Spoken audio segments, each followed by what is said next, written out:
नमस्कार जैन साथियों, आप सभी का स्वागत है हमारे साहित्य सागर यूट्यूब चैनल पर। आज हम इस साहित्य सागर यूट्यूब चैनल के माध्यम से नाटक लेकर के आए हैं। अब तक हमने लगभग 10 से 11 कहानियाँ इस चैनल पर हम ला चुके हैं और आप सभी ने बहुत अच्छे से सुना और सहयोग दिया है। लेकिन हम सोचते हैं कि कहानियों की धारा से हम हट करके अब नाटकों की धारा की ओर अपना रुख करते हैं, क्योंकि साहित्य की जितनी भी विधाएं हैं, नाटक, निबंध, उपन्यास, लेखनी, जीवनी, आत्मकथा, सभी समाज की सच्चाई को सामने रखती हैं और सभी लेखक साहित्यकार अपने अपने विचारों को तत्कालीन परिस्थितियों के अनुसार हम सभी के सामने प्रस्तुत रखते हैं। लेकिन आज हम एक ऐसा नाटक लेके आए हैं जो सिर्फ एक रात में लिखा गया। ये नाटक है भारतेंदु हरिश्चंद्र द्वारा लिखे गया अंधेर नगरी चौपट राजा।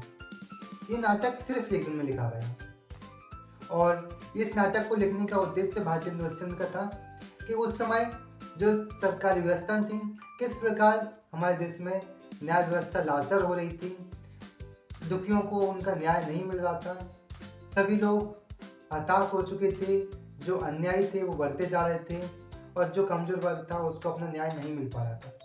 ये वही भारतेंदु हरिश्चंद्र हैं जिनके उदय से ही हिंदी साहित्य में आधुनिक भारत का उदय माना जाता है। भारतेंदु हरिश्चंद्र, इनका मूल नाम हरिश्चंद्र ही है, लेकिन इनको भारतेंदु की उपाधि से सम्मानित किया गया। ये भारत के इंदु हैं, कहा जा सकता है कि भारत में हिंदी साहित्य लेखन के चंद्रमा के समान है। ये नाटक अंधेर नगरी चौपट राजा सरकार की व्यवस्थाओं को दिखाने के लिए, उनकी जो कमियां हैं उनको उजागर करने के लिए भारतेंदु ने नाटक के माध्यम से सभी दर्शकों तक देश की परिस्थिति को पहुंचाया है कि उस समय देश की परिस्थितियां कैसी थीं। इस नाटक को 6 भागों में बांटा गया। शुरुआत होती है गुरु, जिनका नाम महंत, उनके 2 शिष्य होते हैं गोवर्धन दास और नारायण दास। महंत अपने शिष्य गोवर्धन दास से कहते हैं, बेटा तुम पूर्व दिशा में भिक्षा मांगने के लिए चले जाओ और नारायण दास तुम पश्चिम की ओर चले जाओ।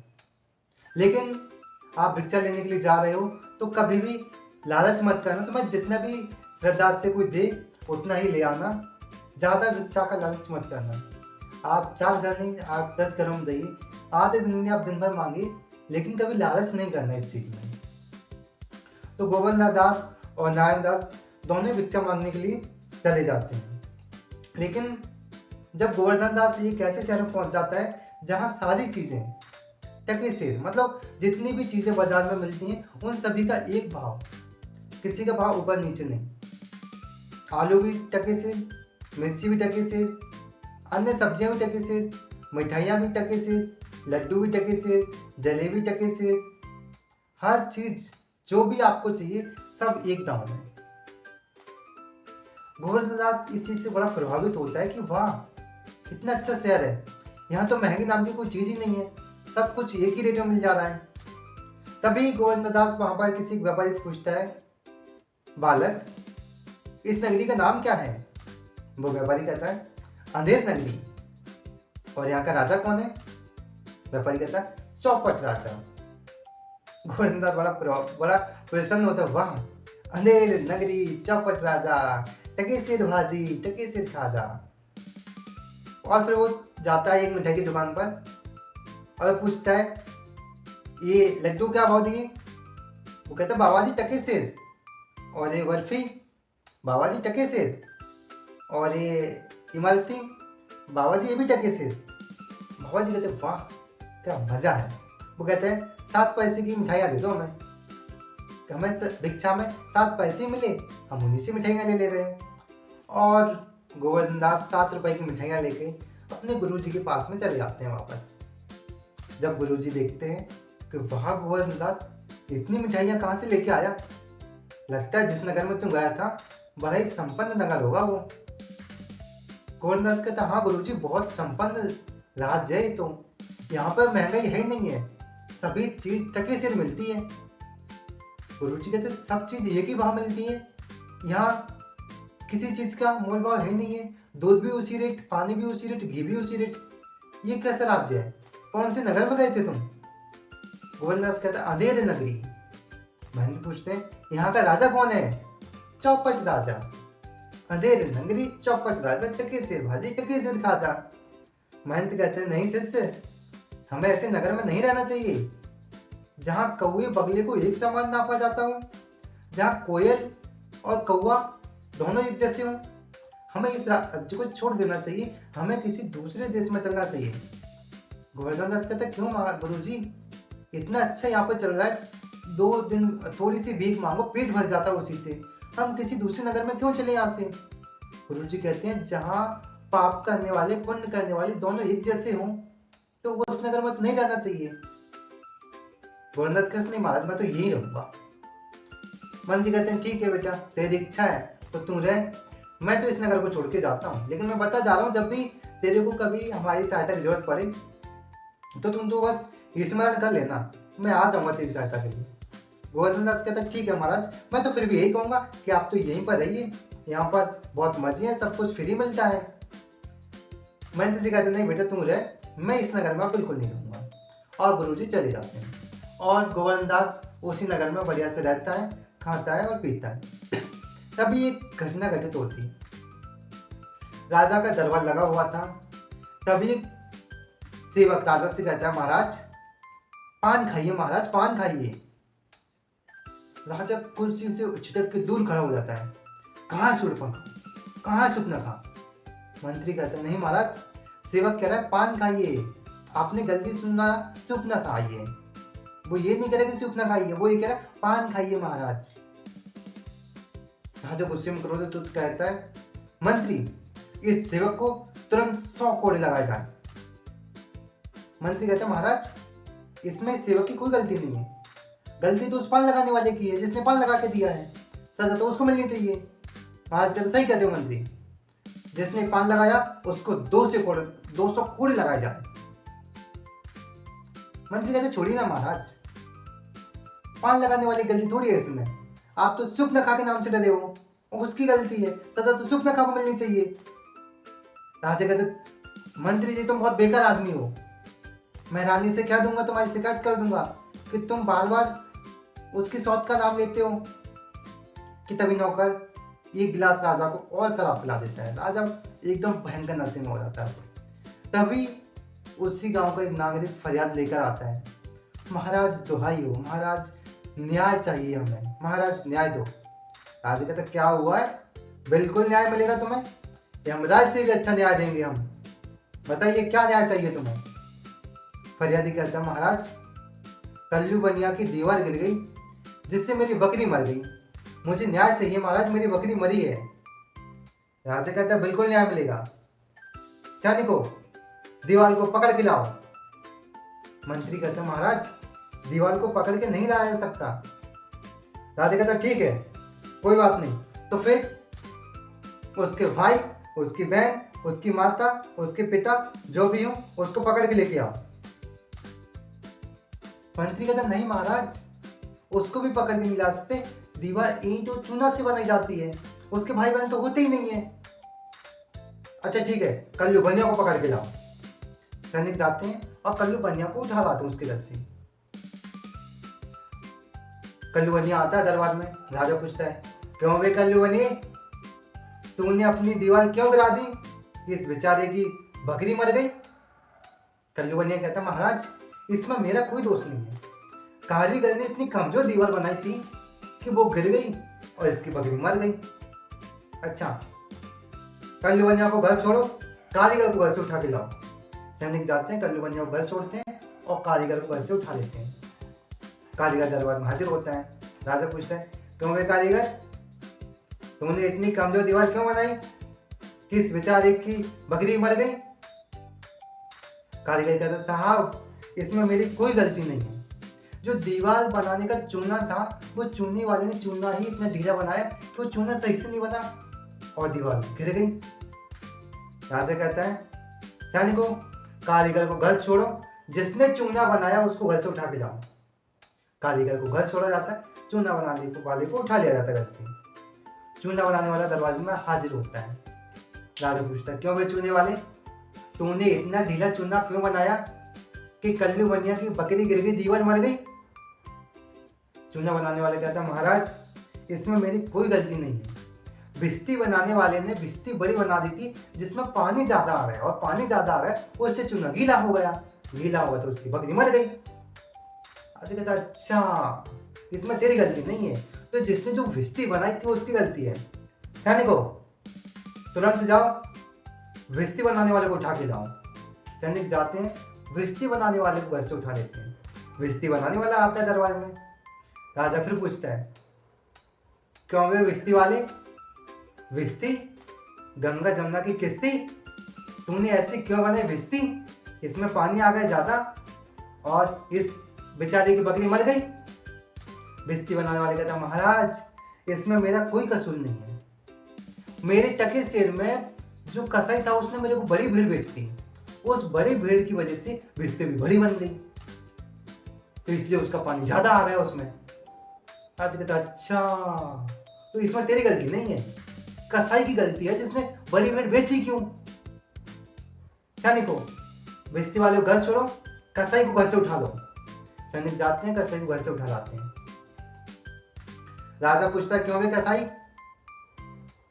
तुमने इतनी बड़ी भीड़ क्यों बेची, किस बेचारे की बकरी मर गई।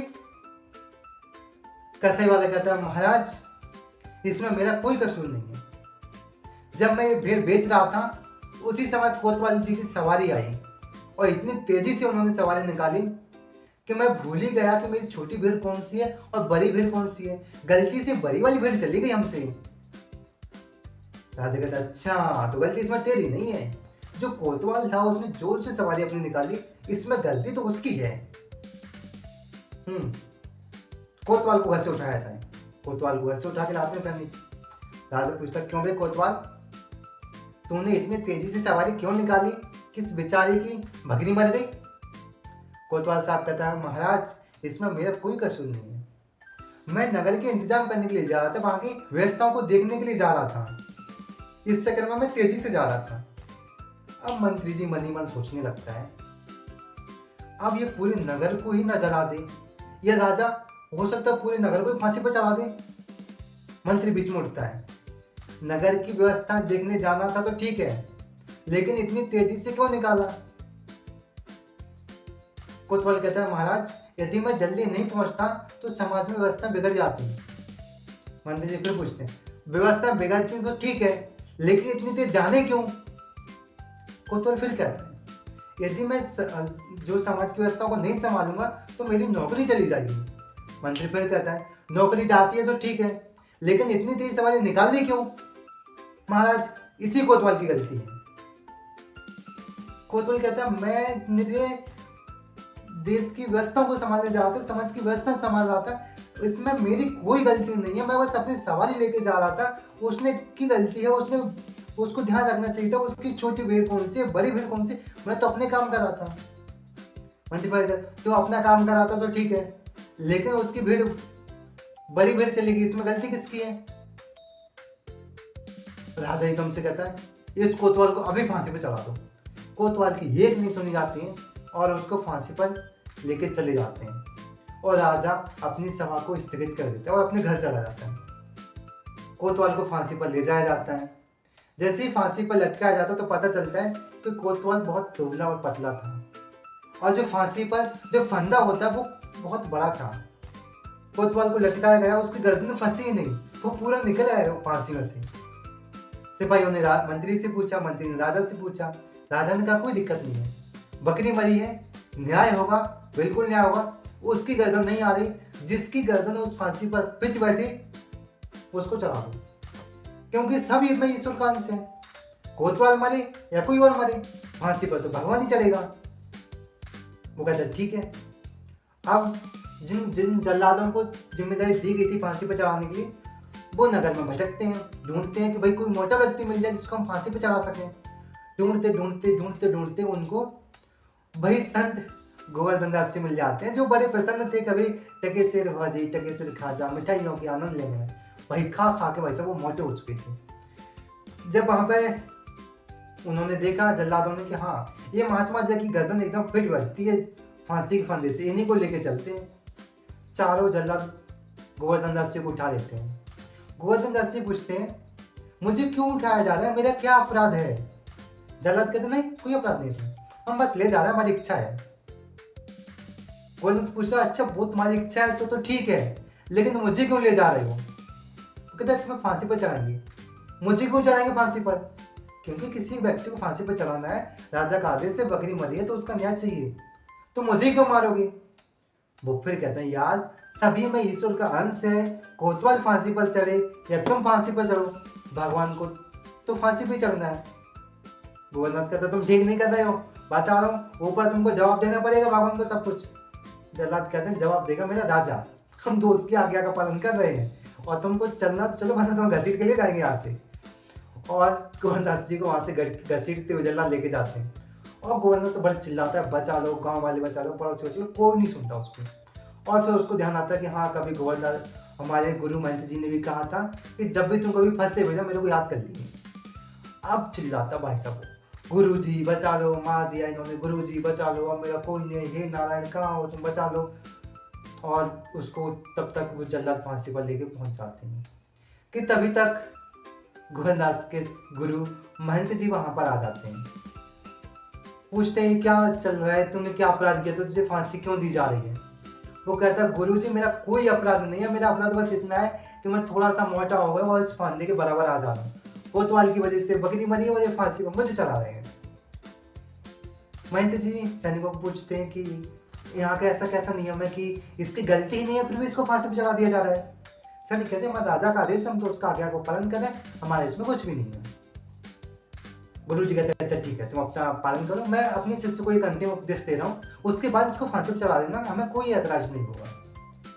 गुरु जी अपने शिष्य गोवर्धन को साइड में लेके जाते हैं और उसको उपदेश देते हैं। जैसे ही वो उपदेश देकर फ्री होते हैं तो महंत जी कहते हैं कि इस फांसी पर तो मैं चढ़ूंगा।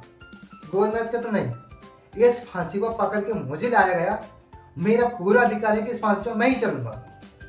महंत कहते नहीं बेटा तू मेरा शिष्य है, मैंने तेरे को शिक्षा दी है, इसलिए तुम मेरे आज्ञा का पालन कर, तुम शांति से बैठ, फांसी पर तो मैं ही चढ़ूंगा। जल्लाद एकदम देखने से चकित होता भैया माजरा क्या है, गुरु कह रहा मैं फांसी पर चढ़ूंगा, शिष्य कह रहा मैं फांसी पर चढ़ूंगा। खबर पहुंचती है मंत्री तक, मंत्री से कोतवाल तक, कोतवाल से राजा तक, सभी लोग इकट्ठे होकर आते हैं। और राजा पूछता क्यों भाई बाबा इसको फांसी पे क्यों नहीं चढ़ने दे रहा है?